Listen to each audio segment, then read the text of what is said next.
Hello, my sleepy heads. It's good to have you back on History for Sleep. In the following minutes, you will experience a deep state of relaxation. This story helps you to easily sleep through the night, so you can get up energized in the morning. Not only will you fall asleep faster, you will also get rid of disturbing thoughts. Listen to these history stories for at least 10 days for the best results. The longer you listen to the video, the more likely you'll experience persistent and positive changes in the way you sleep. I wish you a great rest, and if you haven't already, we'd be very happy if you consider subscribing to the channel so you won't miss any new calming and relaxing history story.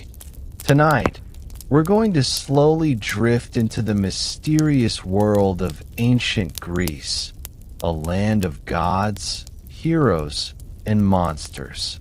But before you get comfortable and let your mind drift into this ancient world, I'd love it if you could take a gentle moment to like this video and subscribe. Only if these calm stories of the past bring you peace. Your support truly helps me grow and keep making these calm journey through time just for you. And in the comments, let me know where you're tuning in from and what time it is for you.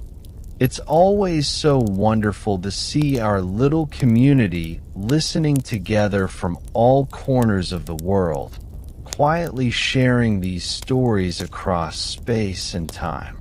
So, settle in, dim the light, maybe turn on the fan, take a slow breath, and let us step softly into ancient Greece. Now, let's begin. Long before the names of Zeus, Hera, or Poseidon were ever whispered, there was only stillness.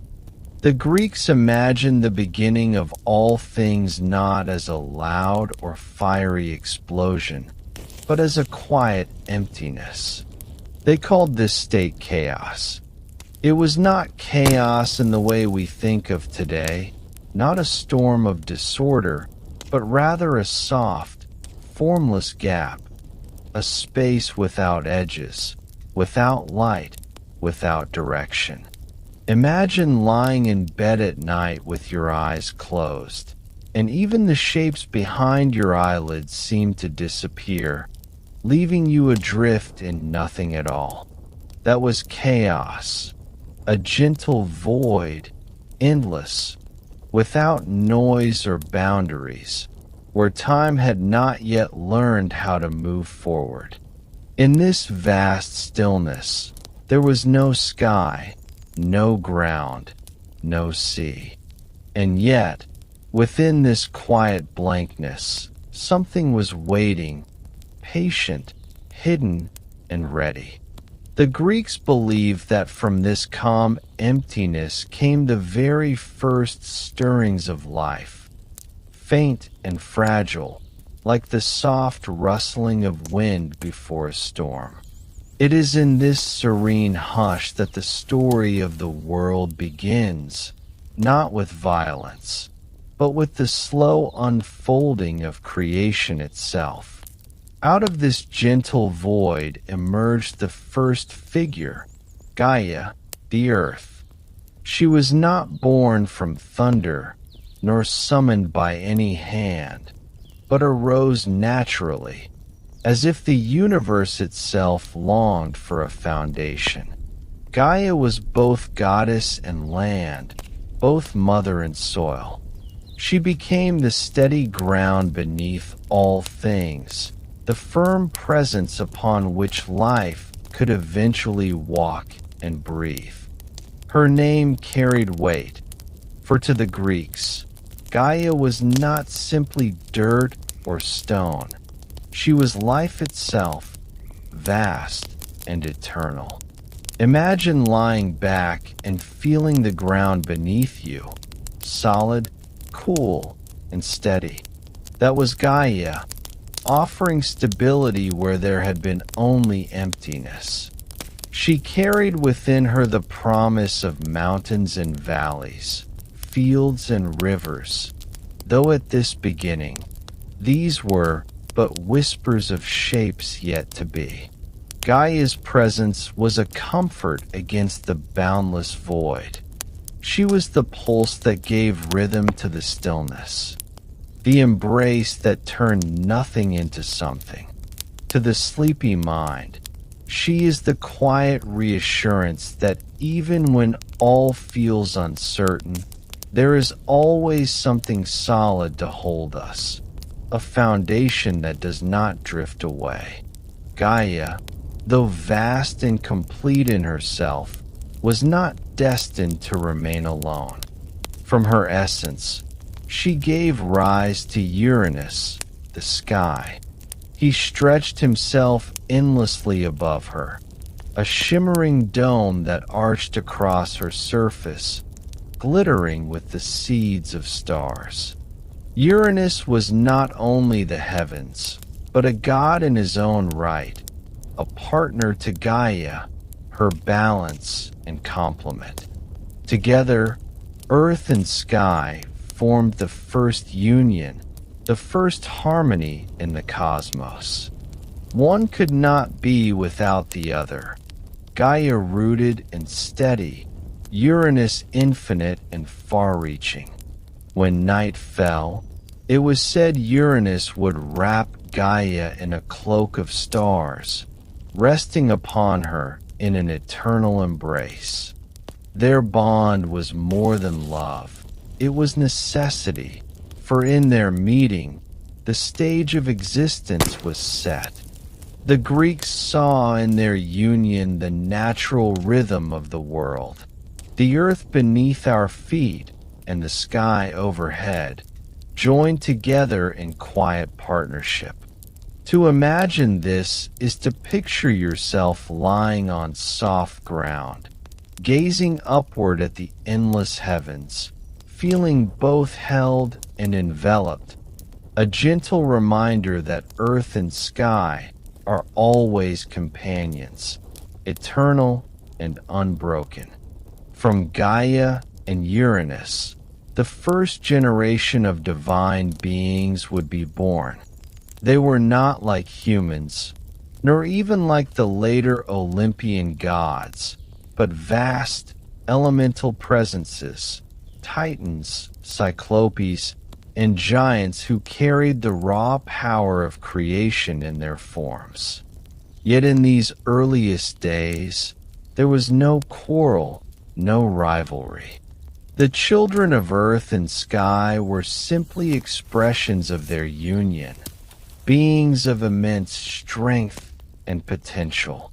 The Titans, in particular, embodied the structure of the world itself, forces that could shape mountains, rivers, and time. To the Greeks, their birth was less like a sudden event and more like a slow unfolding, as if the earth itself had begun to dream, and those dreams stepped forth into being. But for now, in this primordial age, the world was still quiet, still untouched by strife. Imagine a family resting together in a dimly lit room, the children stirring but not yet fully awake, the air filled with a soft stillness. That was the early world of Gaia and Uranus, calm, potent, and waiting for its story to unfold. Even in this peaceful beginning, however, seeds of tension lay hidden. Uranus, the vast sky, stretched endlessly above, and though he was Gaia's companion, his presence was heavy, pressing down upon her. He blanketed her so fully that there was little room for her children to grow, little space for the new life she continued to bring forth. Gaia, though nurturing and patient, began to feel the weight of this union. In her heart stirred both love and discomfort, For while Uranus completed her, he also confined her. The Greeks, ever wise in their understanding of nature, saw here a reflection of the balance between creation and restraint. Just as the soil longs to breathe and the seed longs to break free, so too did Gaia yearn for release from Uranus's endless embrace. But in this early time, she remained quiet, holding her discomfort close, letting the world continue its slow and sleepy unfolding. To imagine her plight is to picture the weight of a heavy blanket pressing down on you as you try to shift in bed. Comforting, yes, but also stifling if it lingers too long. The presence of chaos was not entirely gone either. Though Gaia and Uranus had formed a partnership, the memory of that boundless emptiness still lingered around them, like the hush that remains after a dream fades. Chaos had given birth not only to Gaia but also to other ancient beings. Nyx, the night, whose dark wings stretched across the world, and Erebus, the deep shadow that hid within her. From these primordial figures came mysteries and quiet forces that would always dwell. At the edges of creation, night, darkness, and the unseen were as essential to the Greeks as the light of day or the ground beneath their feet. They believed that even in the safety of Gaia and Uranus's union, the quiet breath of chaos still surrounded the world, reminding all things of their origin. For those lying awake in the stillness of night, this ancient vision is not frightening but calming, a reminder that darkness, emptiness, and silence are not enemies, but the very spaces from which life and dreams are born. Over time, the world grew more complex.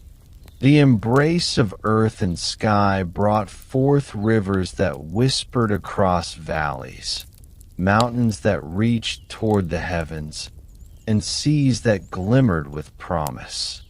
Though these were not yet as the Greeks would later describe them, the seeds of the natural world were being planted. Each feature of the earth and heavens carried the presence of divine parents. The rivers, the forests, the stars, all were children of Gaia and Uranus, woven into the tapestry of existence. In this early age, creation was not hurried. It drifted like a dream, slow and patient. The Greeks did not imagine a sudden arrival of all things, but a gradual unfolding, as if the cosmos itself was stretching, yawning, and settling into form. To the sleeper listening to this tale, this rhythm may feel familiar, the way thoughts drift and reshape themselves in the half-light of drowsiness, where one image fades into another, gently and without force. This was how the world itself came to be, not all at once, but softly, with the patience of eternity. And so, the primordial world was born. Chaos lingered at the edges. Gaia stood as the nurturing earth, and Uranus stretched above as the boundless sky.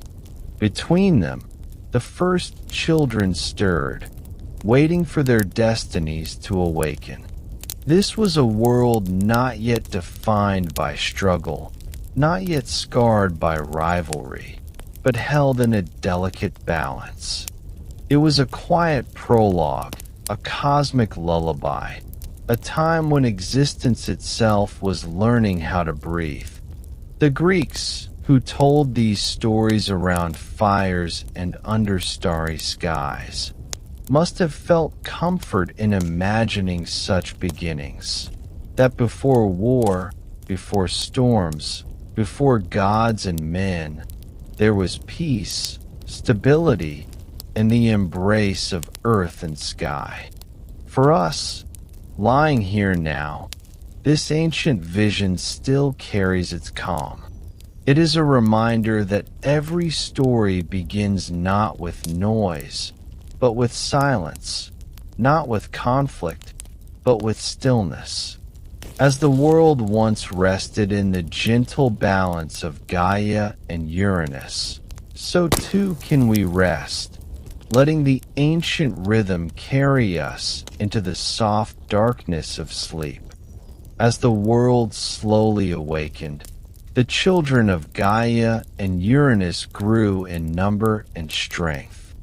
Among them were the Titans, vast beings whose presence shaped the structure of the cosmos. They were powerful, ageless, and bound to the fabric of creation itself. Yet, as in all families, harmony did not last forever. Uranus, fearful of the might of his children, pressed them deep within Gaia, burying them in her depths. Their cries of frustration reached their mother, who longed to free them from his suffocating embrace. At last, Gaia fashioned a sickle of unyielding stone, and with it, she urged her youngest son, Kronos, to act. Kronos, both cunning and bold, rose against his father. When Uranus descended to Gaia once more, Kronos struck, cutting the sky from the earth, ending his father's reign. The stars above retreated, and Uranus vanished into distance, leaving behind a wounded silence. Thus began the rule of the Titans, with Kronos crowned as king. Yet even in his triumph, shadows stirred, for the cycle of fear and suspicion had only just begun. Kronos was not like Uranus. He did not stretch endlessly across the sky, nor did he weigh down the earth with his presence. Instead, he was sharp, calculating, and watchful. From the moment he seized power, Kronos ruled with both strength and unease. For when Uranus fell, he spoke a prophecy that Kronos, too, would be overthrown by his own child. This warning settled deep in Kronos' heart, heavy and unshakable. The Titan King, who had once been bold enough to strike down the sky, now carried a fear that clouded his every thought. Like the ticking of a clock in the quiet of night, the prophecy echoed endlessly within him. Though he ruled with might, the shadow of his father's curse never left his side. Kronos became suspicious, watchful of the future, determined to hold his throne no matter the cost. His reign stretched across the earth, but beneath its surface, a new struggle was already taking shape. When Kronos took Rhea, his sister, as his queen, she became the mother of the next generation. One by one, their children were born: Hestia, Demeter, Hera, Hades, and Poseidon. Each child carried divine brilliance, destined to shape the world in ways their parents could scarcely imagine. But Kronos, remembering the prophecy, could not look upon his children without seeing danger. The thought of their small forms growing into beings powerful enough to overthrow him filled him with dread. And so, when each child was born, Kronos did the unthinkable. He opened his mouth wide and swallowed them whole. Down into his vast stomach they went, trapped but undestroyed, living in a dark prison of their father's making. Rhea watched in silence and sorrow, her heart heavy with each loss. To see her children devoured one after the other was a grief too large to speak. Yet she could not stop him. Kronos' fear was stronger than her pleas, and with every child he consumed, his throne seemed more secure. But beneath this illusion of safety, cracks were forming, quiet but certain. For Rhea, the pain of watching her children swallowed was unbearable. She walked the earth with a hollow heart, her arms empty where her infants should have been. In the stillness of night, she wept softly, her grief echoing across valleys and mountains. Yet in her sorrow, a seed of resolve began to grow. The Greeks often imagined Rhea as gentle and maternal, but within her also lay a quiet strength. She knew that the cycle of fear and cruelty could not last forever, that one day her children must be free. And so she waited, holding her grief close, biding her time for the right moment to act. Kronos, blind in his paranoia, did not notice the resolve hardening in his queen. He believed his stomach was secure, his throne unshakable. But as with all tyrants, his control was only as strong as the silence of those around him. Rhea's silence was not surrender, it was preparation. When at last her sixth child was to be born, Rhea could bear the cycle no longer. She traveled in secret to the island of Crete, hidden away from Kronos' watchful gaze.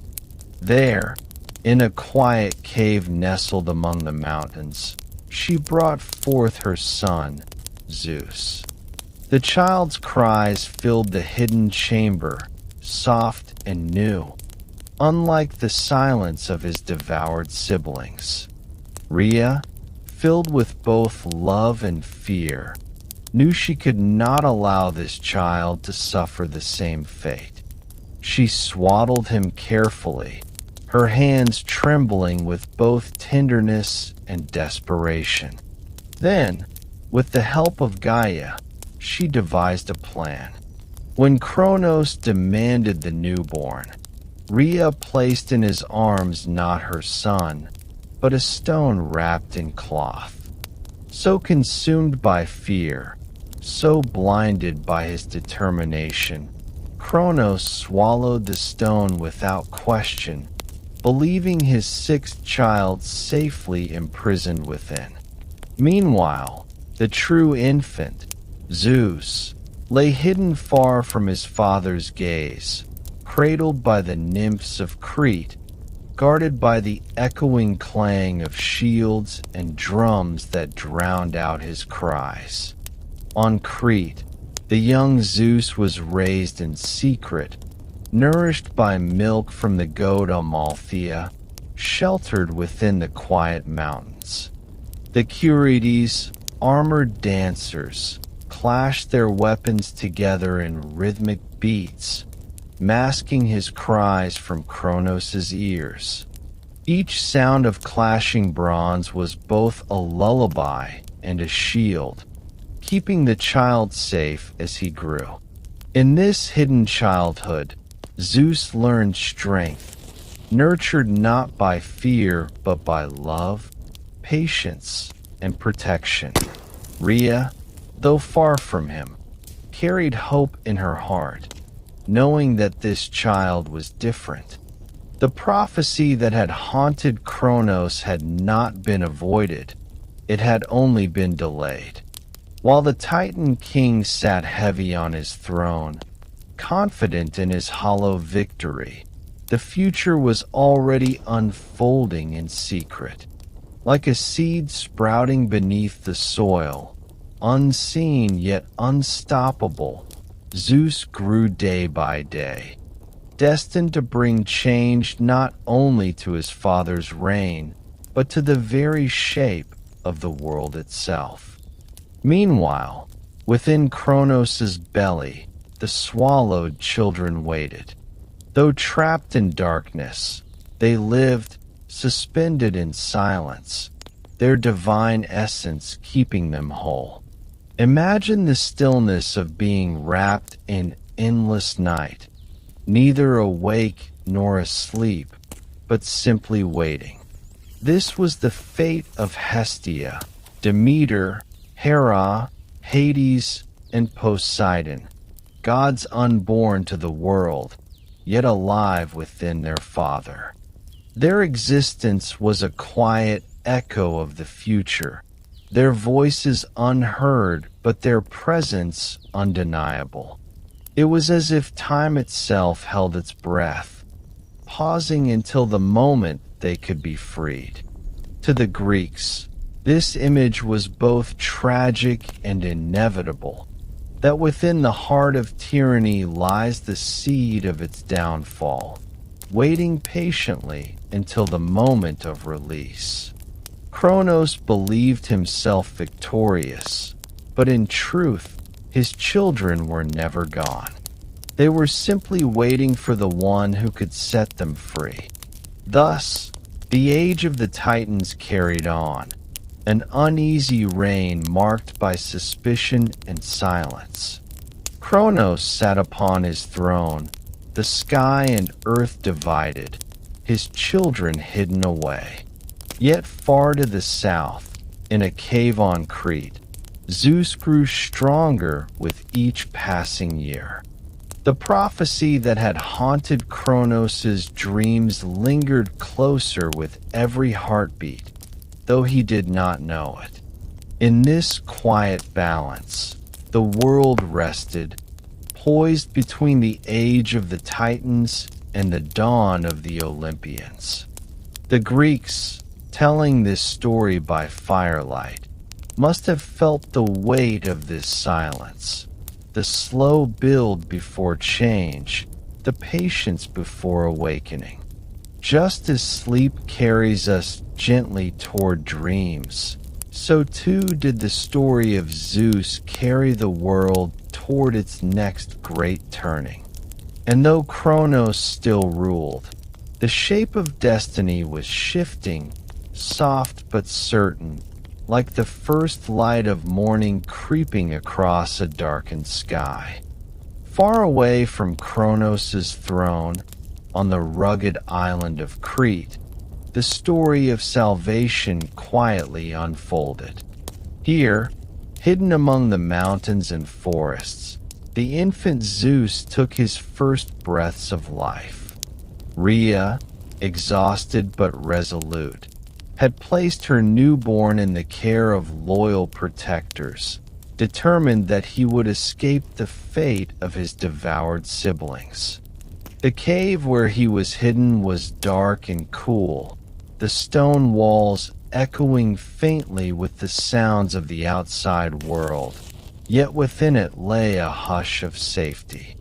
To the ancient Greeks, caves often symbolized the womb of the earth itself, a place of shelter and rebirth, and so it was fitting that the child destined to rule Olympus began his days in such a place. Wrapped in swaddling cloths, nourished by love and secrecy, Zeus grew under the watchful eyes of caretakers who knew the weight of their task. Each moment of his infancy was a secret defiance against Kronos, a tiny victory carved out in the shadows of Crete. Zeus's earliest guardian was the goat Amalthea, a creature of mythic gentleness who nursed the child with her milk. She became more than a caretaker. She was a symbol of nurturing abundance, a reminder that even in hiding, life could flourish. The Greeks later told how Amalthea's broken horn became the cornucopia, the horn of plenty, a never-ending vessel of nourishment. For Zeus, her care meant survival, but for those who listened to the story, it was reassurance that kindness and sustenance can emerge even in the harshest of times. Around the cave, the Curetes, warriors devoted to the infant's protection, kept watch. They were said to dance in armor, clashing their shields together in rhythmic noise to drown out Zeus's cries. To imagine it is to hear the steady beat of metal, like a lullaby disguised as battle, a rhythm that soothed the child while keeping him hidden from his father's ears. Within that cocoon of care, Zeus grew not in fear, but in safety, guarded by both the humblest of creatures and the fiercest of protectors. The cave itself became a kind of cradle. Its stone walls held the warmth of the earth, its shadows stretched across the floor like a protective cloak. Outside, Crete's mountains rose sharply, rugged and defiant, their peaks brushing against the sky. Inside, the world was small, contained, and quiet. To a child, this was the entire universe, a safe space where the dangers of the Titans could not intrude. Ancient storytellers may have imagined the cave as alive, humming softly with the pulse of Gaia, the Earth Mother, who continued to shield her grandson from harm. For listeners drifting toward sleep, this image is comforting. The sense of being enclosed, sheltered, and unseen, as though the world outside cannot reach you. The Cave of Zeus is not only a hiding place, but a symbol of refuge, reminding us that even in times of danger, there are always places of quiet where one can grow, unseen yet protected. As the years passed, Zeus began to grow in strength and presence. Though only a child, his divine essence marked him as different, carrying within him the power that would one day shake the heavens. Yet his upbringing remained simple. He did not grow in palaces or feast at great tables, but lived close to the earth, nourished by the milk of Amalthea, lulled by the clang of the Curetes' shields, and comforted by the constant rhythm of nature around him. The babbling of mountain streams, the whisper of wind through the trees, the songs of birds at dawn, all became part of his earliest world. In this simplicity, Zeus gained something his Titan father lacked: a closeness to the rhythms of life, a patience learned from quiet growth. To those seeking rest, his childhood story carries the reminder that greatness does not always come from grandeur, but from slow, steady beginnings. Like a seed growing unseen beneath the soil, Zeus's destiny was rooted in silence before it could rise in power. The Curetes remained faithful in their watch. These armored guardians, often imagined as young men full of energy, danced and clashed their shields not as a display of war, but as an act of devotion. Their noise disguised as ritual became a blanket of sound, ensuring that Kronos would never hear his son's cries. To the ancient imagination, this constant clamor became a paradox: sound creating silence, battle creating peace. Within the cave, the child slept deeply, untroubled by the threats that surrounded him. This detail of the myth often carries a soothing resonance for listeners. How even noise can be turned into comfort, how even apparent chaos can mask and protect what is fragile.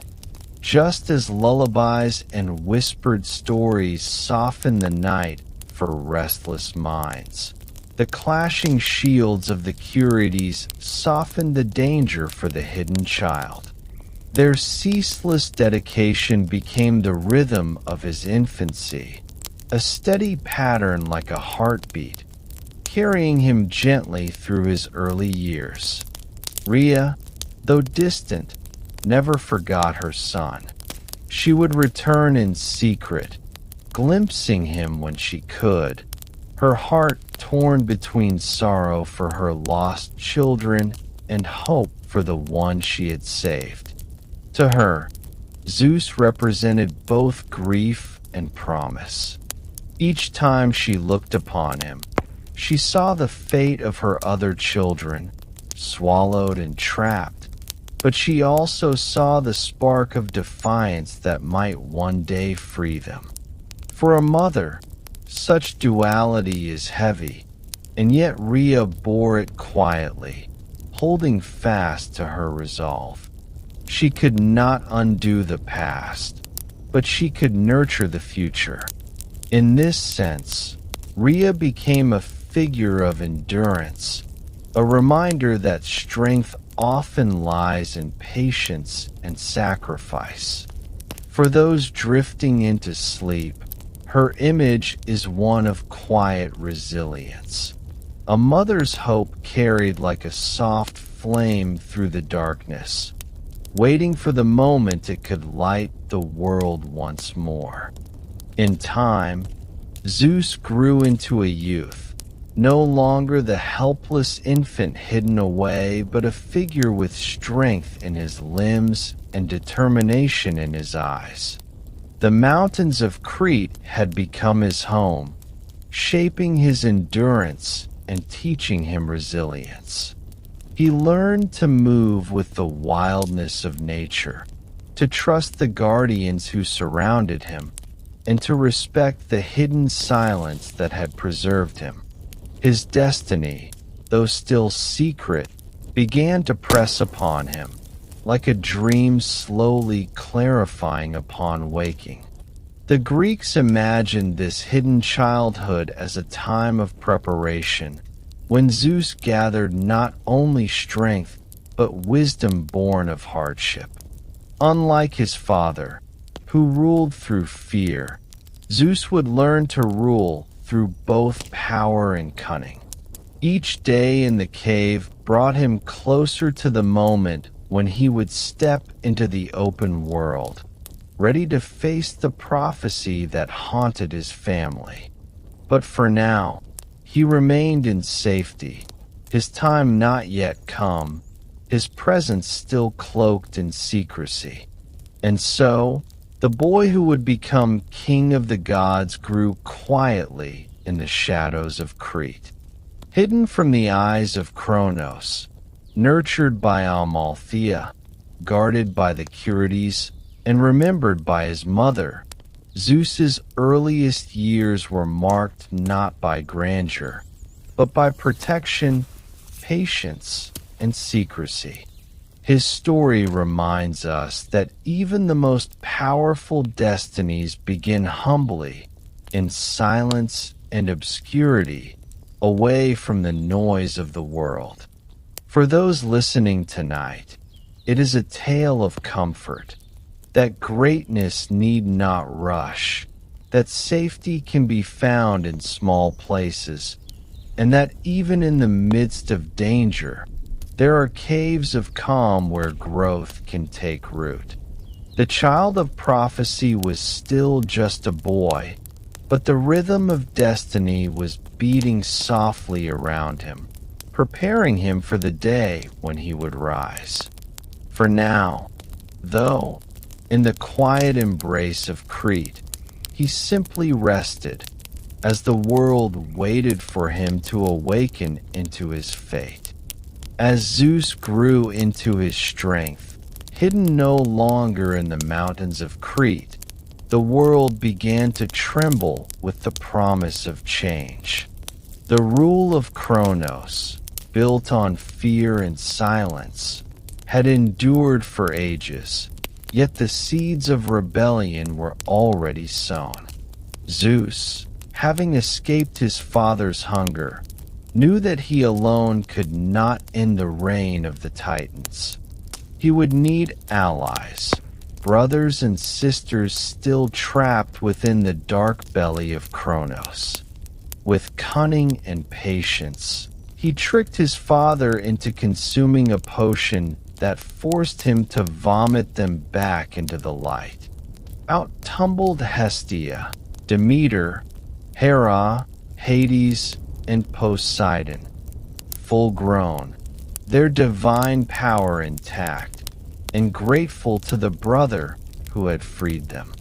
For the first time, the children of Kronos stood united, not as prey, but as a force strong enough to challenge the might of the Titans. The air itself seemed to hold its breath, knowing a conflict of cosmic scale was about to begin. The war that followed was called the Titanomachy, the battle between the old gods, the Titans, and the new gods, the Olympians. It was no brief quarrel, but a clash that shook the very bones of the earth for 10 long years. Mountains were shattered, rivers reversed their courses, and even the stars seemed to flicker in fear as the two sides fought for control of the universe. The Titans, led by the towering Kronos, were vast and unyielding, their strength drawn from the ancient order of the world itself. But the Olympians fought with the fire of youth and destiny, their hearts burning with the certainty that the world belonged to them. Zeus hurled his thunderbolts across the sky. Poseidon churned the seas into furious storms, and Hades summoned shadows from the underworld. The earth shook endlessly, caught between sky and sea, light and darkness. Yet even with their combined might, the Olympians could not tip the balance. The Titans were too strong, their roots too deep.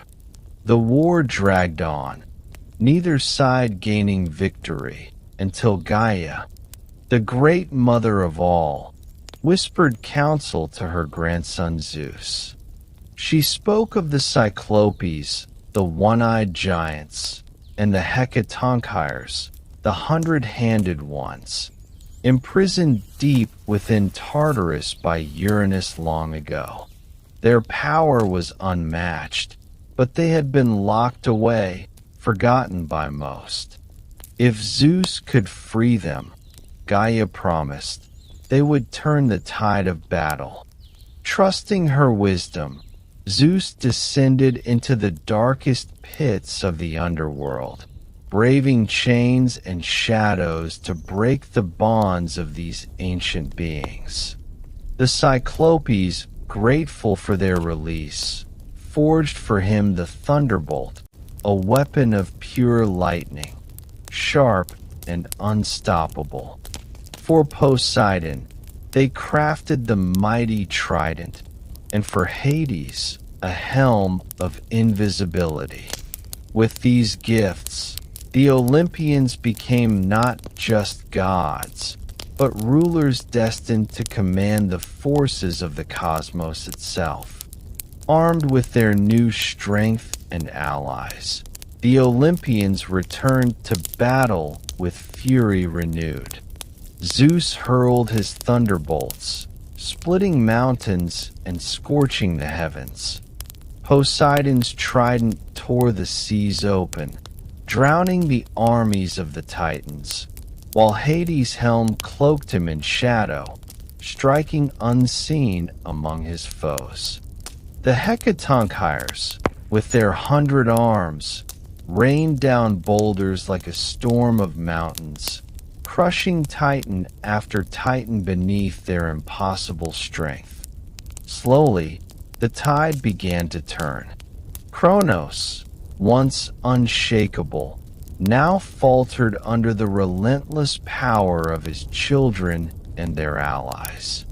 The war, after 10 long years of chaos, reached its climax. The Titans fell, defeated, their cries echoing across the world. Bound in chains forged by the hands of the gods, they were hurled deep into Tartarus, imprisoned for all eternity beneath the watch of the Hecatonchires. Silence fell at last. The earth, scarred and trembling, exhaled as peace returned. From that silence rose a new order. Zeus, triumphant, claimed the throne as king of the gods. He divided the cosmos with his brothers. To Poseidon, he gave the seas, to Hades, the underworld, and for himself, the sky and the crown of Olympus. Together with their sisters, they became the Olympians, the rulers of a renewed universe, born from the ashes of war. Yet even in this victory, the memory of the Titanomachy lingered, a reminder that order is always won through struggle, and peace is born from chaos. For those who listened to these tales in ancient times, the war of gods and titans explained the world itself.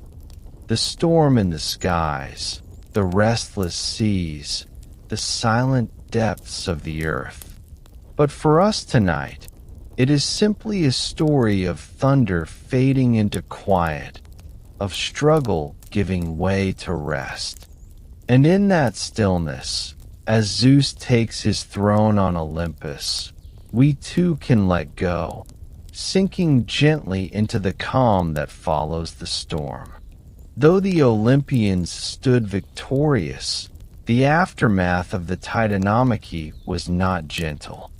The earth bore the scars of their battles. Mountains split open where thunderbolts had struck. Rivers carved new paths where Poseidon's trident had churned, and valleys sank into the ground where boulders had fallen from the hands of the Hecatonchires. Even the sky seemed changed, darker and quieter, as if still shaken by the roar of Zeus's lightning. Yet in that silence, something new was born. For the first time, the cosmos had a clear order, the Titans confined to Tartarus, the Olympians free to shape the world above. It was as though the universe itself had been reset, like the deep breath taken after a long storm, or the stillness that settles in a room once a candle is extinguished. The world had survived chaos, and in its survival, it waited for the touch of new rulers, gentler than Kronos, yet strong enough to hold creation in balance. The stories say that Zeus did not simply take power by force. He also brought balance by dividing the world with his brothers. This act of sharing, rather than hoarding, set him apart from his father, Kronos, whose greed and fear had led to ruin. Hades, cloaked in his helm, took the underworld, becoming guardian of the silent realms of the dead. Poseidon claimed the seas, their restless waves rising and falling to the rhythm of his trident. And Zeus, holding the thunderbolt, became master of the skies and the high throne of Olympus. The division was not perfect. Storms still raged, seas still swallowed ships, and shadows still crept in the night. But it gave the universe order, a framework through which life could flourish. Mortals, when they told these tales by firelight, must have found comfort in the thought that the world was governed by powers greater than themselves, each with its place, each watching from above or below. And yet, even with this new order, the echoes of the Titanomachy lingered, like distant thunder after a passing storm. The memory of such a vast struggle whispered a truth the Greeks never forgot, that peace is fragile, and power always carries the weight of challenge. The Titans, though chained in Tartarus, were not erased. Their presence lived on in the dark corners of myth, a reminder of what happens when pride and fear seek to control destiny. For the listener, this part of the tale is both dramatic and strangely soothing. Because if the earth could survive such a clash, if mountains could stand again after thunder split them, if the seas could grow calm after being torn apart, then surely the smaller storms of daily life can be endured. As the tale closes on the Titanomachy, picture the world settling into a deep and steady rest, the Olympians gazing from Olympus, the Titans slumbering in their prison, and the cosmos itself exhaling into stillness. In that quiet, you too can drift, letting the weight of conflict fade into the calm of sleep. With the Titans defeated and the echoes of the Great War finally fading, the new gods stood at the edge of an unshaped future. The universe, though scarred by the Titanomachy, was now a blank canvas, waiting to be given order and meaning. But even among the victorious Olympians, there lingered a question too great to ignore. Who would rule what? The cosmos was vast, sky, sea, earth, and underworld, and no single god could hold such power without slipping into the same greed and fear that had undone Kronos. And so, the brothers, Zeus, Poseidon, and Hades, gathered together to decide the fate of creation. It was not a moment of bitterness, but of solemn balance, for each god knew that their choices would shape eternity. To the Greeks, this division explained why the world moved in harmony. Thunder above, waves below, and the silence of the underworld beneath it all. To us, it is a tale of balance, of sharing power instead of hoarding it, a story as gentle as the hush before dreams. The brothers chose not to quarrel over what each might take, but instead cast lots, trusting chance to decide what destiny had already written. When the lots were drawn, Zeus claimed the sky, vast and eternal, crowned with clouds and lit by lightning. Poseidon received the seas, restless and ever-shifting, where waves rolled endlessly beneath his trident. Hades, though his realm seemed grim, was given the underworld, where shadows lingered and the souls of mortals would find their eternal rest. In this way, the cosmos was divided not by force, but by agreement, each brother taking a realm that reflected both his strength and his temperament. Zeus, watchful and commanding, suited to the open skies. Poseidon, deep and turbulent, suited to the waters. Hades, quiet and stern, suited to the silent depths. And though each ruled separately, together their domains formed a whole, a world woven in balance. much like the rhythm of breath. Inhale, exhale, stillness.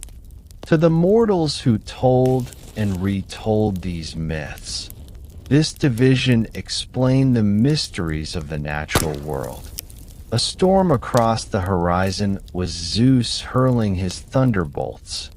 A sudden tempest at sea was Poseidon's mood, stirred by anger or whim. The quiet finality of death, though feared, was the realm of Hades, who did not torment the souls he received, but held them in solemn guardianship. The Greeks saw in this balance the inevitability of life itself. Skies that gave rain and light, seas that both nourished and threatened, and death that came to all. But in the stillness of storytelling, this division feels less like a grim decree and more like a lullaby of the cosmos, a reminder that everything has its place, its ruler, its rhythm. Just as the gods divided their realms, so too can the mind divide its worries, placing them gently aside, one by one, until nothing remains but calm. And so, the reign of the Olympians began not with chaos, but with balance. The cosmos was no longer the domain of a devouring father, nor the prison of titans, but a world overseen by three brothers who understood the weight of power and the need for harmony. Zeus rose to Olympus, his throne among the clouds. Poseidon sank into the blue depths, his palace shimmering beneath the waves. Hades descended into shadow, ruling a kingdom unseen but ever present. Above, below, and beneath, the gods settled into their realms, and the universe breathed evenly once more. To the ancients, this was the beginning of order. To us, listening in the quiet of night, it is the soothing rhythm of balance restored, the final notes of conflict dissolving into harmony. And in that harmony, the story slows, gently inviting rest, as if the world itself has tucked itself into slumber. Even with the realms divided, the gods were aware that their duties carried responsibility, not only for themselves, but for all life below. Zeus watched over the skies, sending rain to nourish fields and clouds to shade the land, reminding mortals that the heavens could both give and withhold. Poseidon ruled the seas, their waves rising and falling as if to mark the rhythm of the world, both sustaining and testing those who traveled upon them. Hades, though hidden beneath the earth, kept the underworld in quiet order, ensuring that life and death remained in balance. In these early years, the Olympians were not yet meddling, nor were they prone to petty squabbles. They were caretakers of existence itself, learning the scope of their new powers. For the listener, these actions mirror the gentle logic of rest. Rain falls, tides rise and retreat, day follows night, and all flows in a measured rhythm. There is comfort in this balance, a lullaby woven from the cosmos itself, reassuring us that even mighty forces can coexist in order, each fulfilling its purpose with grace. Though each brother held his domain separately, the unity of their family remained. The Olympians shared knowledge, counsel, and sometimes subtle guidance, for even gods, no matter how powerful, needed one another. Zeus, wise and vigilant, often mediated between his siblings, ensuring that Poseidon's storms did not threaten mortals unnecessarily, and that Hades' underworld remained a place of solemnity rather than terror. Their collaboration created a rhythm in the world that extended from the skies to the seas and into the depths below. The Greeks saw in this not only a hierarchy of power, but a reassurance that life's forces, though vast and unpredictable, could coexist with balance. Listeners might imagine this as a gentle orchestration, the push and pull of clouds, the sway of the ocean, the quiet beneath the earth, all moving in harmony, a soft cadence that guides the world quietly forward. Even though their rule brought stability, the presence of the Titans lingered in myth, reminding mortals and gods alike that power must be tempered by vigilance. Kronos and his siblings, locked away in Tartarus, were never forgotten entirely.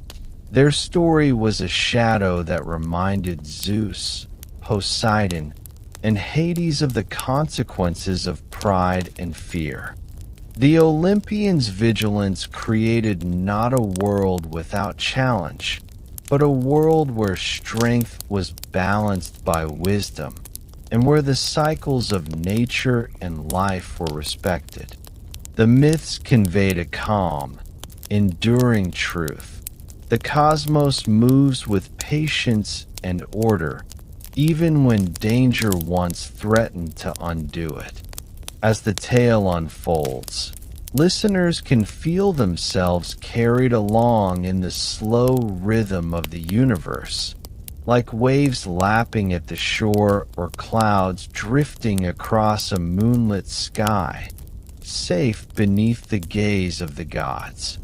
And so, the division of the world settled into quiet permanence.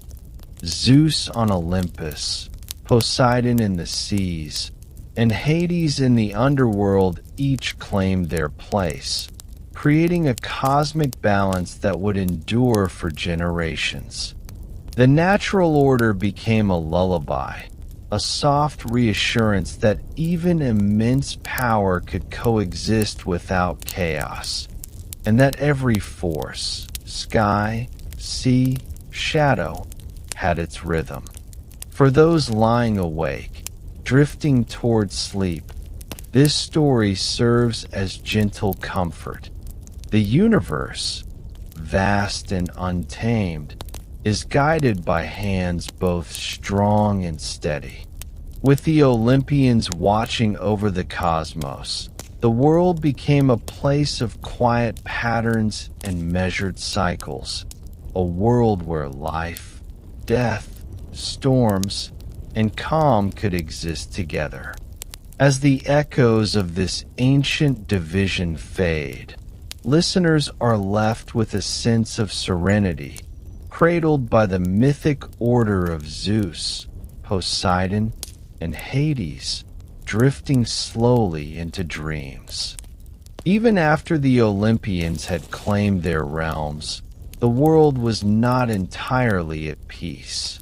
From the shadows of Tartarus, the remnants of old chaos stirred, manifesting in the form of the giants, colossal beings born from Gaia, angered by the imprisonment of their Titan kin.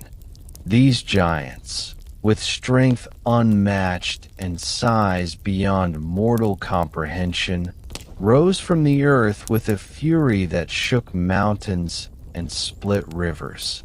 The Greeks imagined them as embodiments of raw, untamed forces of nature, a reminder that even after victory, challenges remain.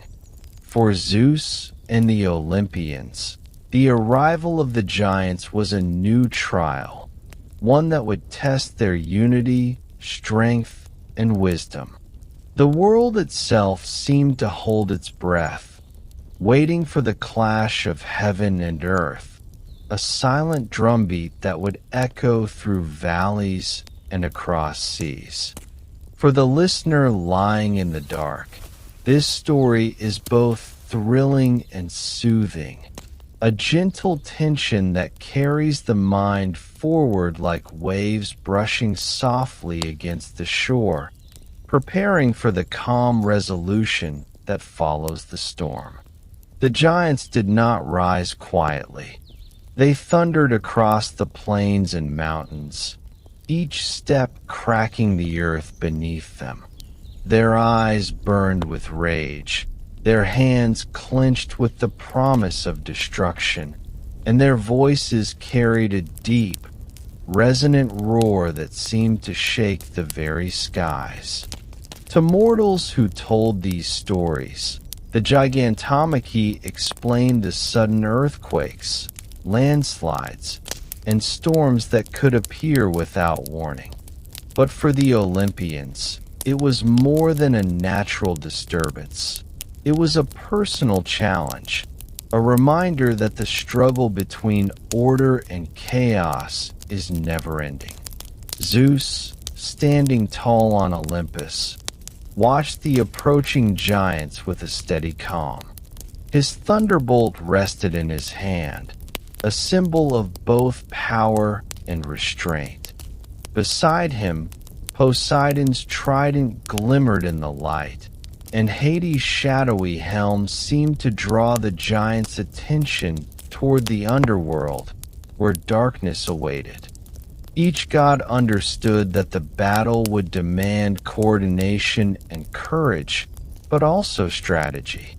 And for those listening tonight, the anticipation of this battle lulls the mind, carrying it forward gently, like the slow inhale before a restful exhale.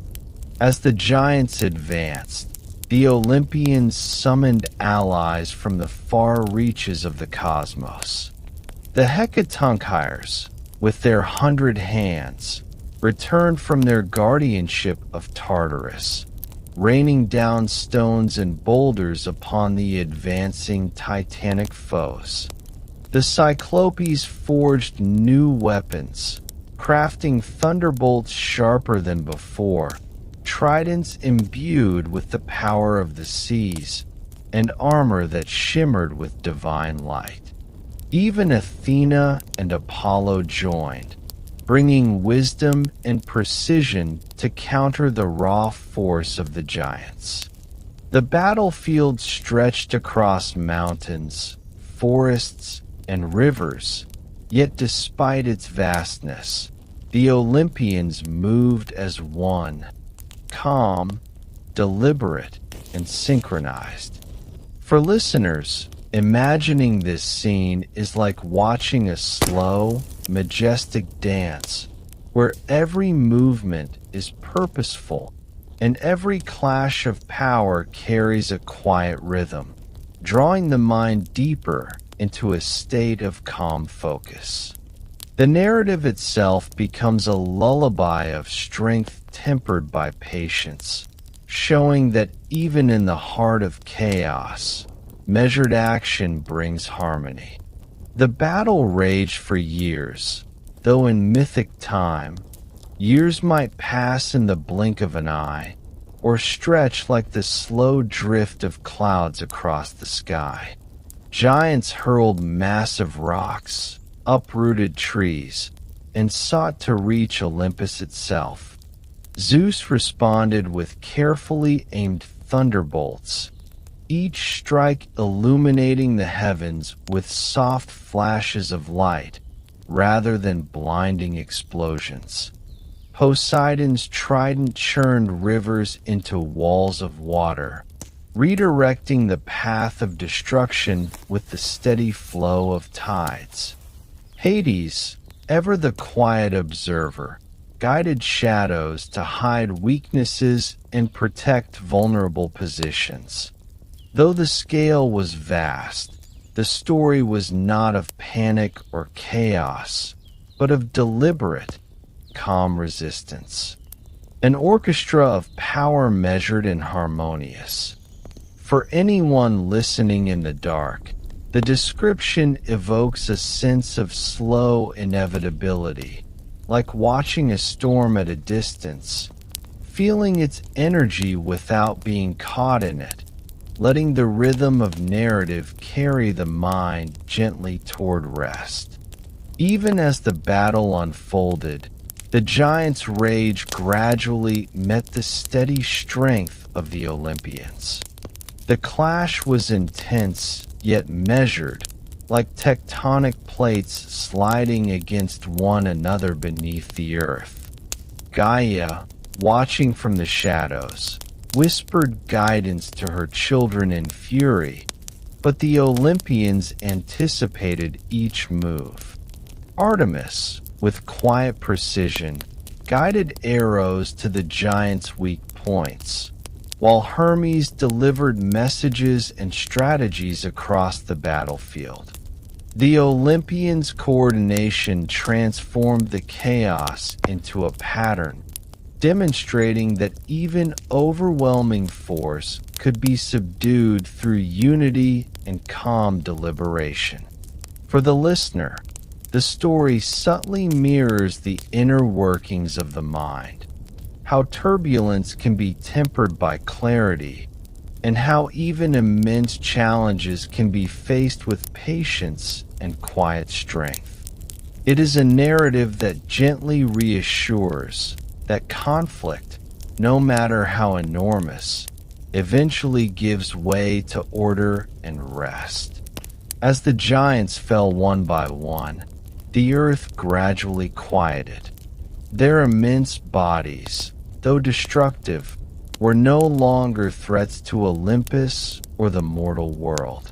Rivers resumed their gentle courses, mountains settled back into stillness, and the echoes of battle faded like distant thunder. The Olympians, though victorious, did not gloat. They returned to their realms, carrying the lessons of the conflict, strength tempered by wisdom, power guided by purpose, and unity prevailing over chaos.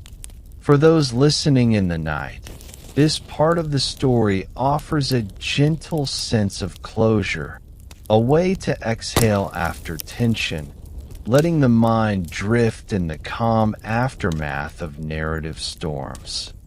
The Gigantomachy, while a tale of battle, also became a story of balance. The giants, though defeated, represented the forces of the wild, untamed and unpredictable, reminding both gods and mortals that the world was not fully controllable. The Olympians' victory was not absolute domination, but a gentle assertion of order, like the tides shaping the shore or the wind guiding clouds across the sky. In listening, one can imagine this slow shaping of the world, the rhythm of the gods' hands crafting balance from upheaval, a cosmic lullaby to quiet the mind. And so, the Gigantomachy ended not with chaos, but with quietude. Olympus stood firm, the giants confined and the cosmos restored to its harmonious rhythm. The story leaves the listener in the soft glow of calm and reassurance, as if the earth itself has settled after a storm, rivers whispering gently, winds sighing in the trees, and the stars watching silently from above. In this restful conclusion, the mind drifts alongside the narrative, carried into gentle sleep by the slow, steady rhythm of victory, balance, and the quiet strength of the gods. With Olympus secure and the giants subdued, a new chapter of the cosmos unfolded, quieter but no less profound. The world of mortals, still fragile and unshaped, lay beneath the gaze of the Olympians. Zeus, now firmly established as the ruler of the gods, watched over the sky and the balance of the universe, yet he was not yet fully engaged with the smallest beings below.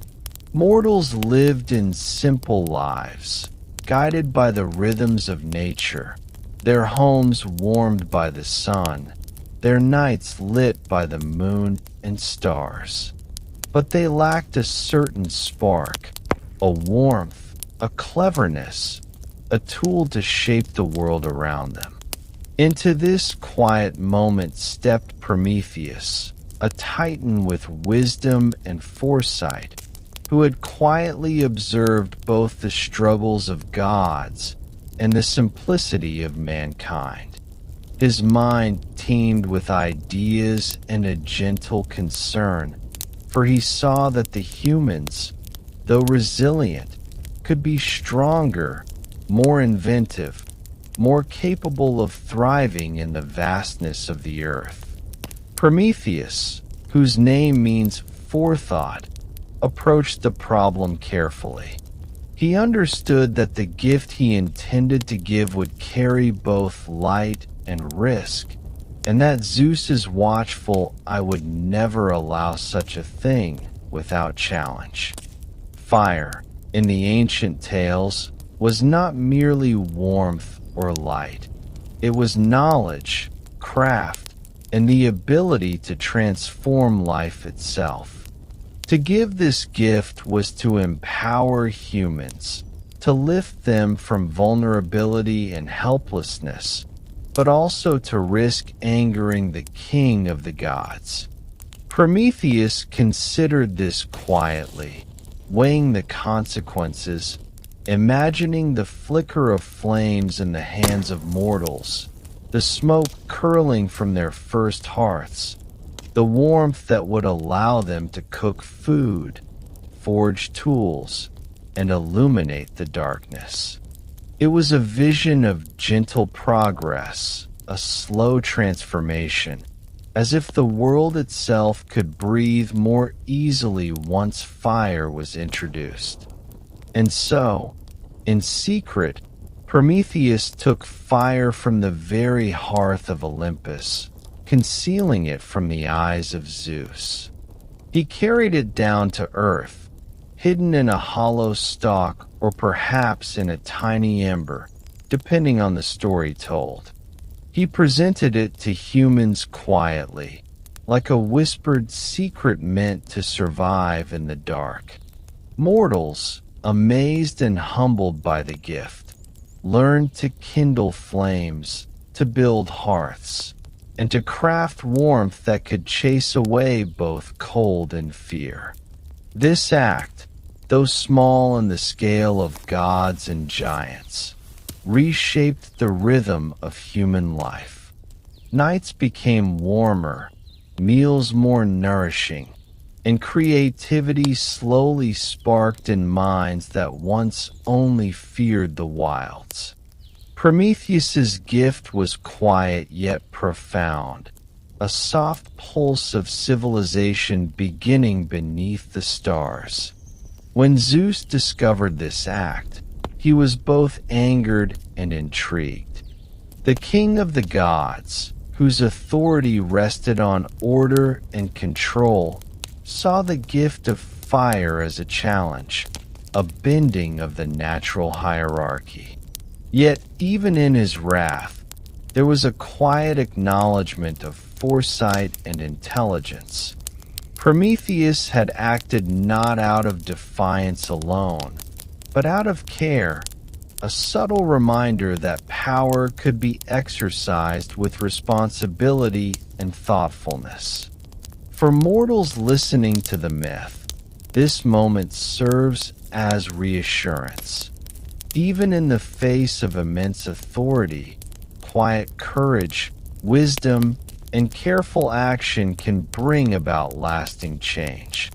The story becomes a lullaby of ingenuity, a reminder that thoughtful deeds, even when risky, can illuminate the world gently and steadily, like a candle in the night.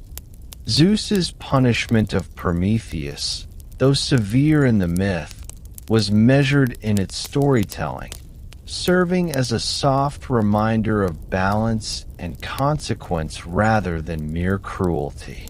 Prometheus was bound to a mountain, and each day an eagle came to feed upon him, only for the cycle to begin again.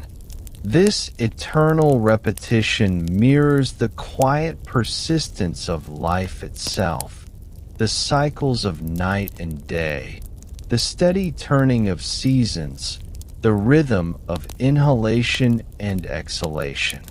Even in suffering, there is continuity, and even in punishment, there is a subtle order. For the listener, this image, though dramatic, can be oddly soothing, a predictable pattern, a constant that the mind can follow as it drifts toward rest. The Titan's endurance becomes a quiet testament to resilience, patience, and the enduring power of foresight. Meanwhile, humans thrived under the gift of fire. Their lives expanded in small, meaningful ways. Hearths provided warmth against the chill of night. Flames enabled cooking that nourished bodies and communities, and the glow of light allowed the crafting of tools, the painting of stories, and the weaving of fabrics. Civilization began to stir gently beneath the watch of the gods. Fire became both practical and symbolic, representing not only survival, but enlightenment, creativity, and the potential for growth. To the listener, imagining these first sparks flickering in shadowed homes evokes a calm sense of wonder, a gentle progression from darkness to light, from vulnerability to quiet strength. Prometheus, though punished, became a figure of enduring inspiration for both gods and mortals. He represents the gentle defiance of foresight, the quiet courage to improve the world, and the wisdom to see the long-term consequences of action. Mortals learn not only to use fire, but to respect it, to understand the balance between power and responsibility. Zeus, watching over both the gift and its giver, maintained the cosmic order while allowing progress to take root. The story illustrates a soft harmony, even rebellion, when guided by thought and care, can coexist with authority, creating a rhythm that nurtures growth rather than destruction. For the listener, this is a gentle reassurance, a reminder that thoughtful action can bring light and warmth to life. And so, the tale of Zeus and Prometheus concludes not in chaos, but in quiet illumination. Fire for mankind becomes a symbol of hope, creativity, and the slow, steady unfolding of civilization. The Olympians continue their watch from Olympus, the Titans linger in mythic memory, and mortals thrive beneath the stars with warmth and light at their fingertips. For those listening tonight, the story is a lullaby in itself. The gentle pulse of fire, the rhythm of progress, the assurance that even in vast, powerful worlds, small, careful actions can create warmth, light, and lasting calm. As the narrative fades, the mind drifts softly, carried on the quiet embers of imagination, into rest.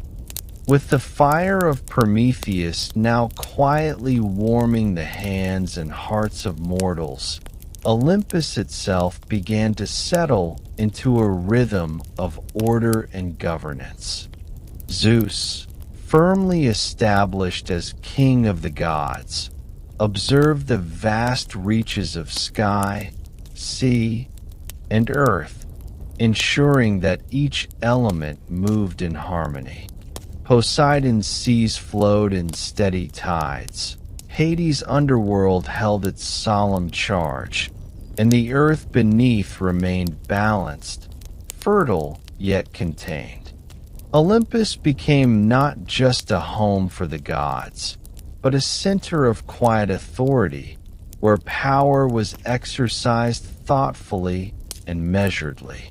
The mountains of the divine palace rose above clouds, bathed in golden light, a symbol of stability and watchfulness. For those listening tonight, this image evokes comfort, a high perch overseeing the world, where guidance flows gently rather than through fear, and where cosmic order hums like a slow heartbeat beneath the surface of everything. The gods, each in their respective domains, began to fulfill roles that extended both influence and care across the cosmos. Athena brought wisdom to mortals and immortals alike, teaching strategy, crafts, and reason. Apollo's music and prophecy softened the harshness of existence, illuminating minds and hearts. Artemis watched over animals and the untamed wilds, ensuring that balance persisted between civilization and nature. Hermes, fleet-footed and cunning, maintained the flow of messages, commerce, and travel, connecting realms in quiet, steady motion. Every god's task contributed to a cosmic dance, a careful weaving of responsibility and influence, where chaos had no permanent foothold. The listener can imagine this like a soft orchestration, each note deliberate, each movement synchronized, carrying the world forward in a rhythm that is both soothing and reassuring. Mortals, under this new order, began to sense the subtle guidance of Olympus in their daily lives. The sun rose predictably, the seasons shifted with measured grace, and storms appeared with reasoned purpose rather than arbitrary fury. Humans learned to honor the gods not out of fear alone, but through rituals that reflected the balance of life itself. Sacrifices, festivals, and prayers became gentle reminders of connection to the divine, a quiet acknowledgement that the world's rhythm was maintained by beings far greater than themselves. For those listening in the night, this evokes a sense of safety and continuity, a gentle assurance that even in a vast universe, there is structure and care, like the slow turning of a familiar clock guiding the hours towards sleep. Zeus, at the center of this order, balanced authority with fairness, wisdom with restraint. Though he possessed unmatched power, his rule was not arbitrary. He distributed tasks, settled disputes among gods and mortals, and intervened only when the natural order required correction.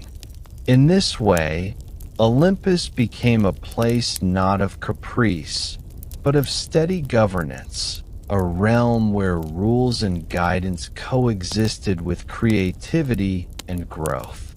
The Greeks envisioned Zeus on his throne, thunderbolt in hand, not as a tyrant, but as a calm overseer, ensuring that each force in the universe moved according to its proper place. For the listener, this is a comforting notion. a steady hand guiding the world from above, a guardian presence under which one can rest securely, free from unseen chaos. Even among the gods, lessons of patience and unity emerged. Conflicts still arose, as immortal egos and desires sometimes clashed, but they were tempered by Zeus's guidance and the memory of past struggles. The Titanomachy, the Gigantomachy, and Prometheus's defiance. These stories, now woven into divine history, became quiet reminders that even the most powerful beings must act with foresight, that order is maintained through cooperation, and that strength alone is not enough to govern. Each act of guidance, each mediation, contributed to a steady rhythm of existence, where even tension had its place, followed by resolution. Listeners can imagine the world as a vast loom, each thread representing life, power, or thought, all held in gentle tension, yet forming a unified, soothing pattern. The Olympians' influence reached into mortal affairs subtly, like soft waves brushing the shore. Seasons changed, crops flourished, and natural disasters remained rare or instructive rather than destructive. Humans, learning to read omens and listen to the gods' will, developed communities and traditions that echoed the divine order above. Life was not perfect, nor entirely free of struggle, but it carried the gentle cadence of guidance, stability, and oversight. To the listener drifting toward sleep, this interplay between gods and mortals creates a comforting sense of protection. That unseen hands shape the world with intention, and that challenges are met with guidance, not chaos. As Olympus solidified into its role as the center of cosmic governance, the gods also cultivated art, culture, and knowledge. Apollo's lyre filled the halls with music. Athena's wisdom guided invention and strategy, and the muses inspired poets, storytellers, and dreamers.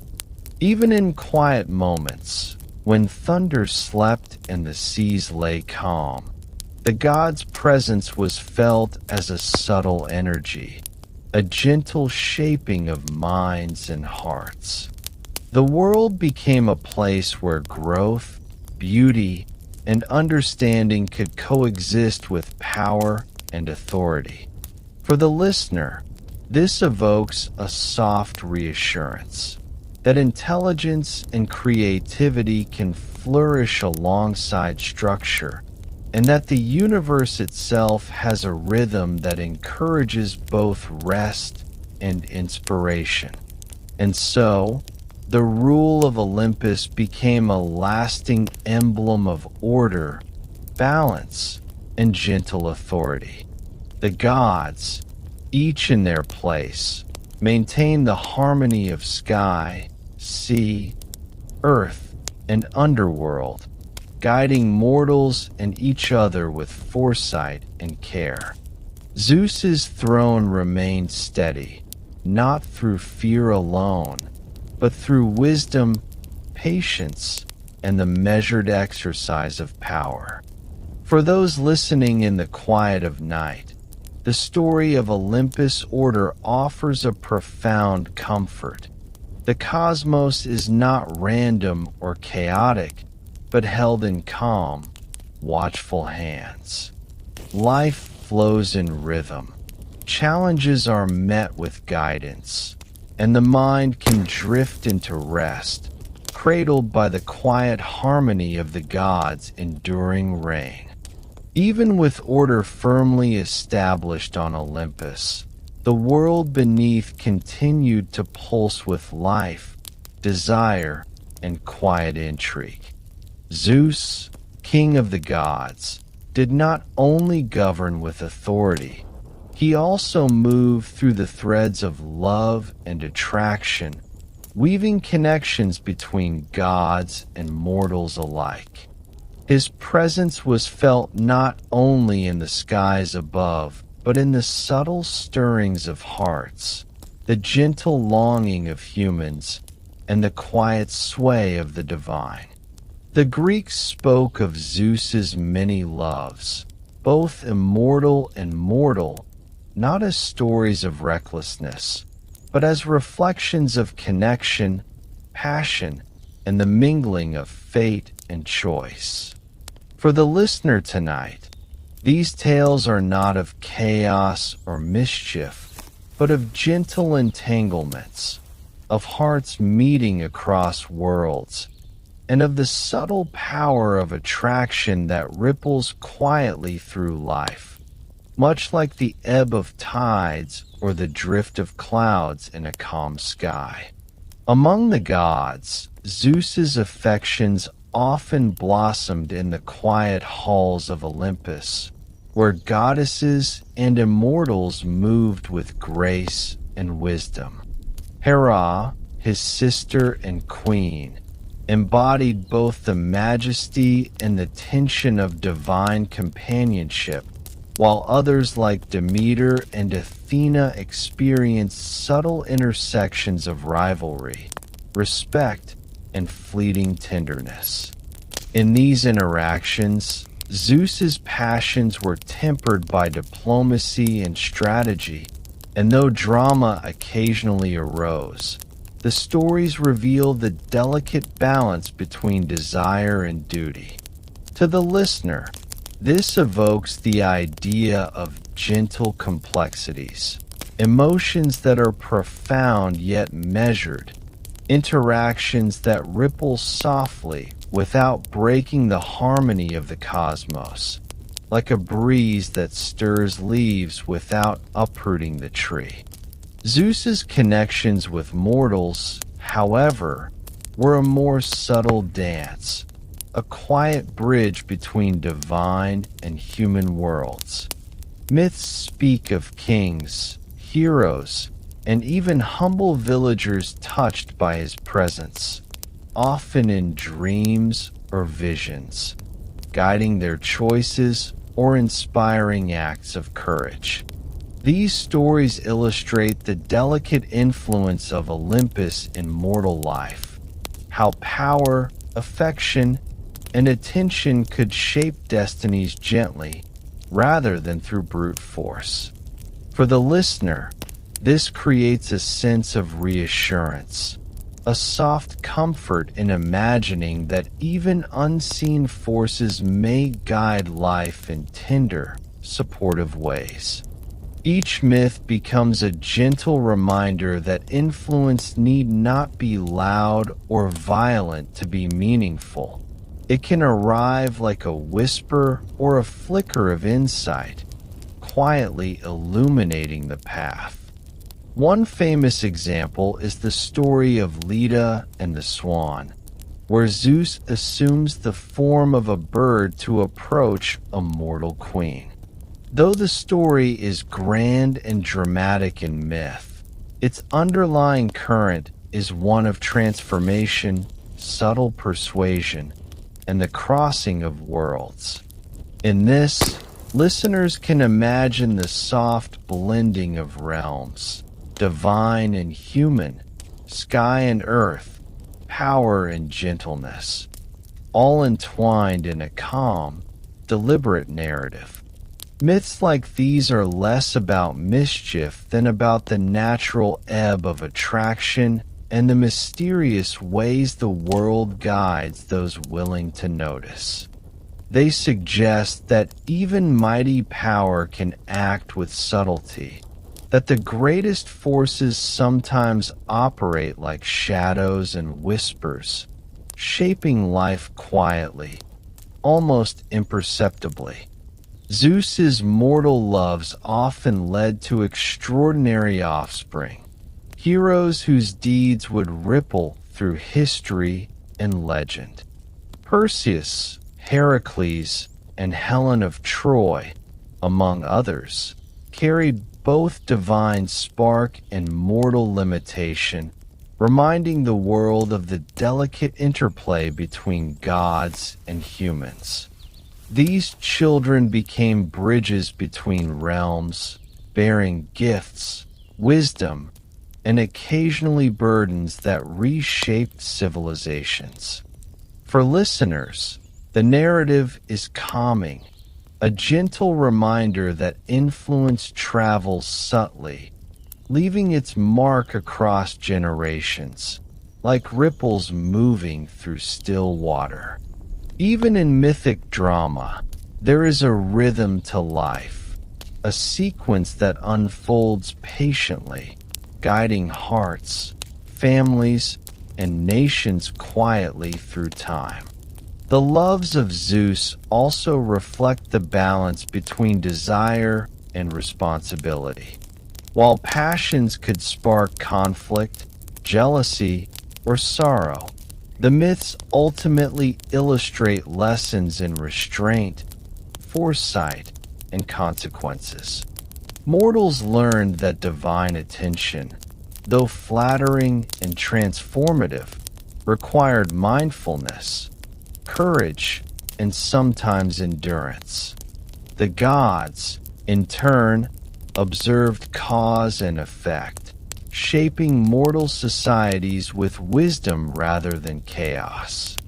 To the listener, this becomes a gentle meditation on the nature of affection, that love, connection, and longing can exist in harmony with balance, patience, and understanding. Even the most tumultuous relationships in myth resolve into rhythm, teaching calm acceptance and subtle reflection. Through these stories, the ancient Greeks found meaning in the entwinement of divine and mortal lives.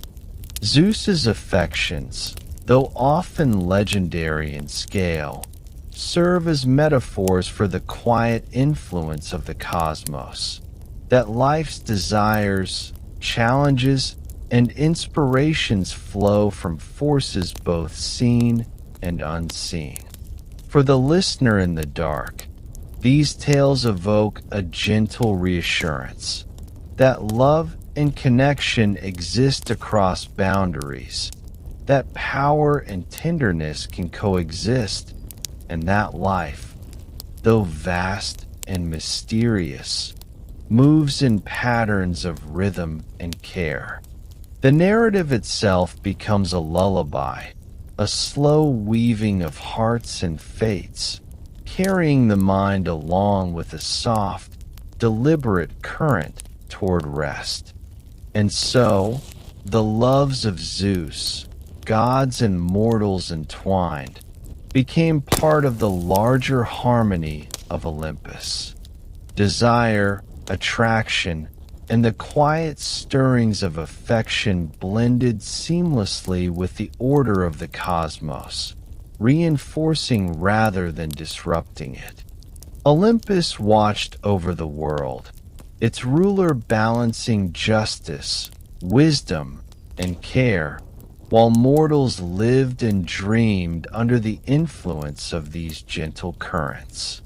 For the listener, this story offers a lullaby of connection, reminding us that even in immense power, there is room for tenderness, subtlety, and quiet guidance. Hearts, whether human or divine, move in patterns both predictable and mysterious, and as the narrative fades into silence, the mind drifts gently, cradled by the harmony of love and order that flows through the mythic cosmos. As the stories of Zeus's loves and divine interventions settled into the rhythm of mortal life, the larger legacy of the king of the gods began to take shape. Beyond passion and connection, Zeus's role as ruler of Olympus became defined by kingship, justice, and the careful oversight of both gods and humans. His power was not merely in strength, but in judgment, in the measured balance between mercy and authority, in the deliberate shaping of order from the chaos that had once threatened the cosmos. Mortals, observing through myth and ritual, learned that Zeus was a guardian of fairness, a subtle force ensuring that the cycles of life, from birth to death, from harvest to storm, followed a natural rhythm. For the listener tonight, this evokes a gentle reassurance that even in a vast and unpredictable world, there is a steady hand guiding the flow of events, like the soft rise and fall of waves or the quiet drift of clouds across the sky. Zeus's kingship was expressed not only in thunderbolts and divine might, but in the quiet application of law and justice. The myths describe him as intervening when oaths were broken, when mortals overstepped boundaries, or when gods themselves faltered. Yet these interventions were rarely abrupt. They were measured, deliberate, and often mediated through signs, dreams, or subtle omens. Mortals learned to live within these patterns, to honor the divine order through ritual and sacrifice, and to recognize that justice, even when invisible, maintained balance and harmony in the world. The listener can imagine this like a gentle guidance system, where every choice and consequence follows an underlying rhythm, providing comfort and security even amid life's uncertainties. In stories of kings, heroes, and entire cities, Zeus's influence extended into governance, ethics, and the shaping of civilizations. Legendary figures often sought his favor, consulted oracles, or aligned their actions with the perceived will of the sky god. This created a pattern of quiet oversight, where leadership was bound by both divine and moral expectation. The myths subtly taught that power should be exercised with care, foresight, and responsibility. For the listener, this can be soothing. The idea that oversight exists not to control harshly, but to guide steadily, ensuring that life flows in a balanced and predictable rhythm. Just as Olympus maintained cosmic order, mortal societies were gently encouraged to mirror that harmony. Justice under Zeus was not only punitive, but restorative. Myths often recount moments where wrongs were righted, debts repaid, or harmony restored between gods and mortals. Even when punishment came, it followed a measured pattern, emphasizing consequence rather than cruelty. Homicides, betrayals, or hubris were met with responses that reinforced the natural order, ensuring that chaos did not spread unchecked. For the listener, these narratives carry a sense of calm reassurance, that the world responds with balance, that even mistakes or misdeeds are folded into a greater rhythm, and that life moves in cycles where fairness prevails quietly and inevitably. Zeus's oversight also extended to the natural world. Storms, winds, and floods were never random. They were woven into the patterns of seasons and human activity. Crops grew under the sun and rain. Seas rose and fell with predictable cadence, and the stars maintained their silent courses. Mortals, sensing these patterns, learned both humility and trust. Humility before forces greater than themselves, and trust in the reliability of the cosmos. The listener can drift into the rhythm of these patterns, imagining the gentle cycles of nature, the quiet guidance of a divine hand, and the soothing constancy of life unfolding with measured grace. In tales of morality, Zeus often functioned as an invisible arbiter, rewarding the virtuous and tempering the proud.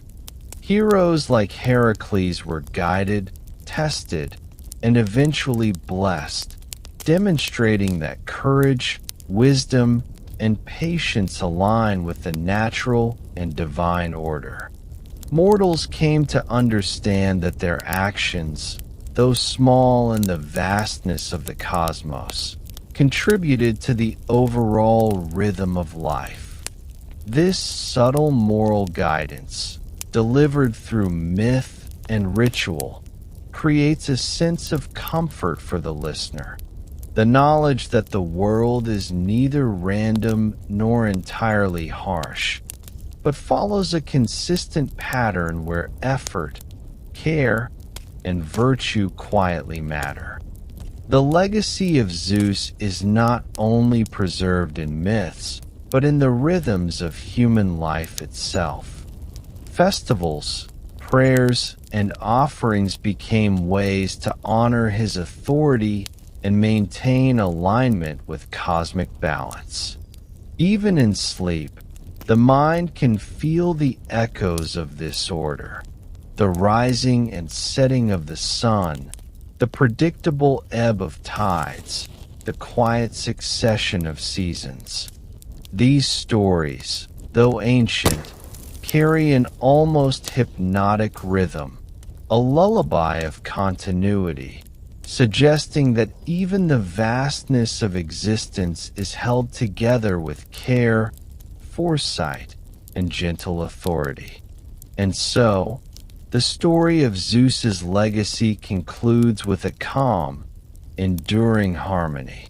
Kingship, justice, and oversight establish patterns that guide both gods and mortals, maintaining balance across the cosmos.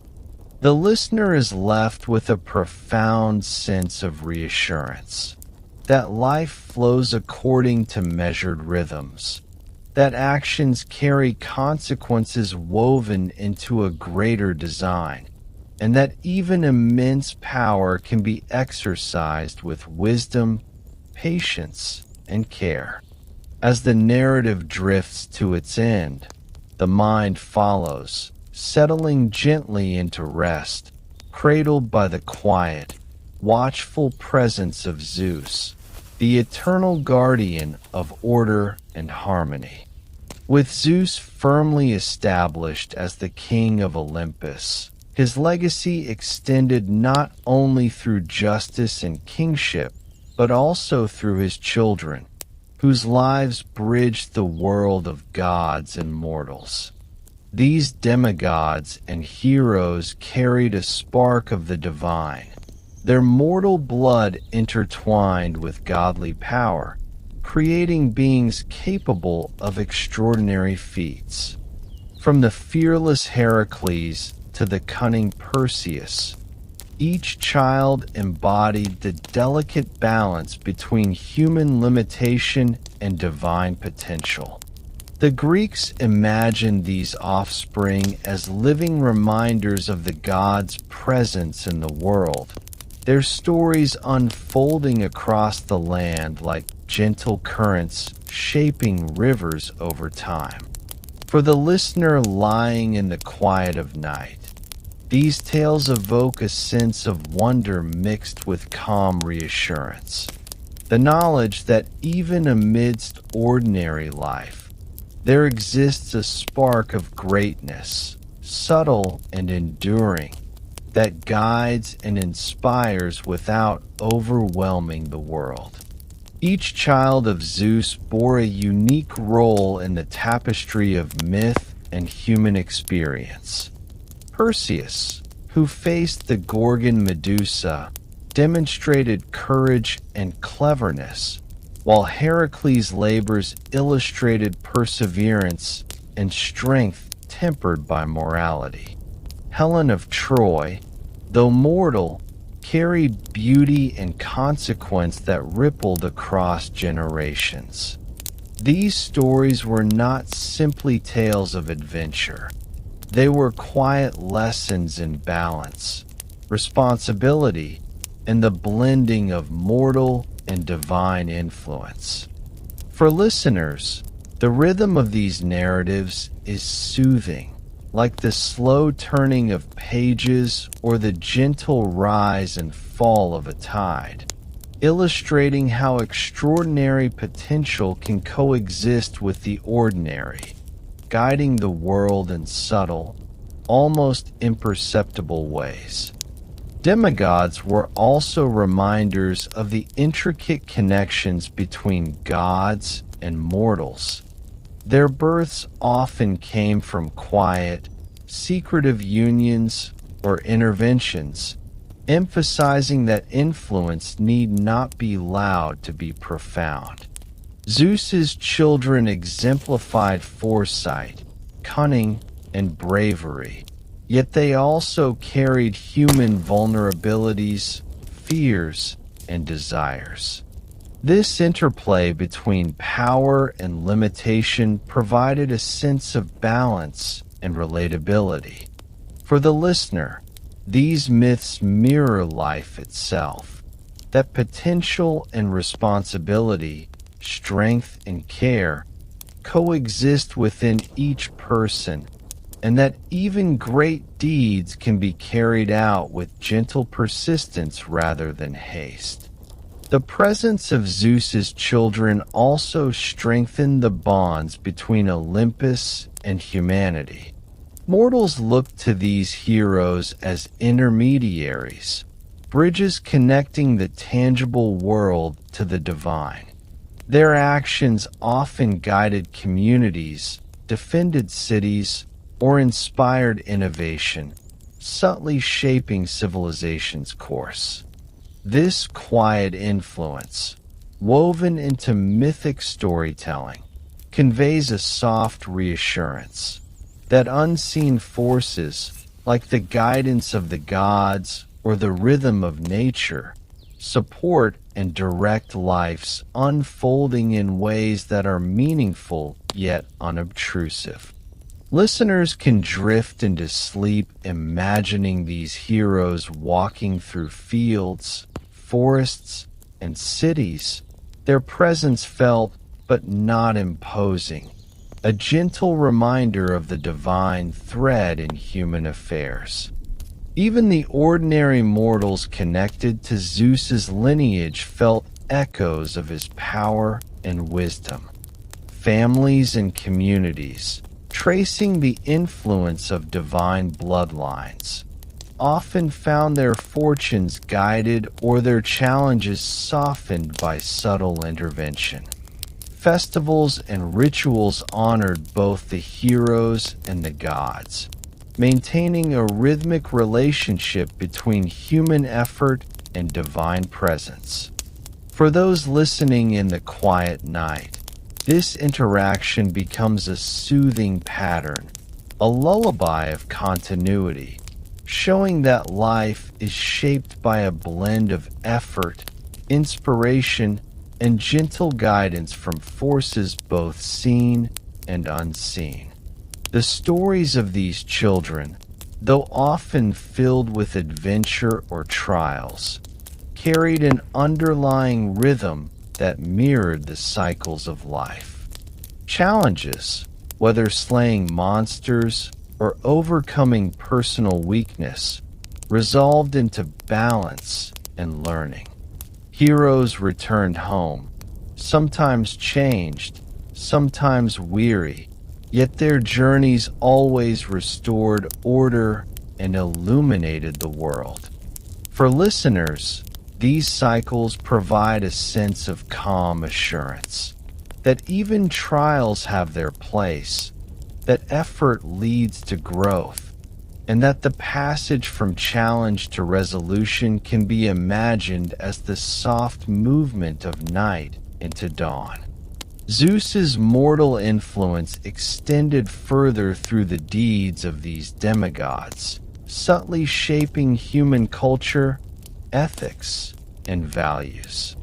Perseverance, cleverness, courage, and responsibility became hallmarks of human aspiration, guided gently by examples born of divine union. Communities learned from the triumphs and failures of these semi-divine figures, integrating lessons into everyday life, crafting a world where human effort aligned with cosmic rhythm. For the listener, this continuity fosters a sense of quiet security, suggesting that even in vast and unpredictable life, there are patterns, guidance, and inspiration subtly woven into existence, carrying the mind into a soft state of rest. And so, the children of Zeus became more than myth. They were living symbols of balance, connection, and enduring influence. Heroes and demigods carried both mortal fragility and divine spark, linking humanity with Olympus and reminding mortals that life, guided by wisdom and courage, flows in rhythm with the cosmos.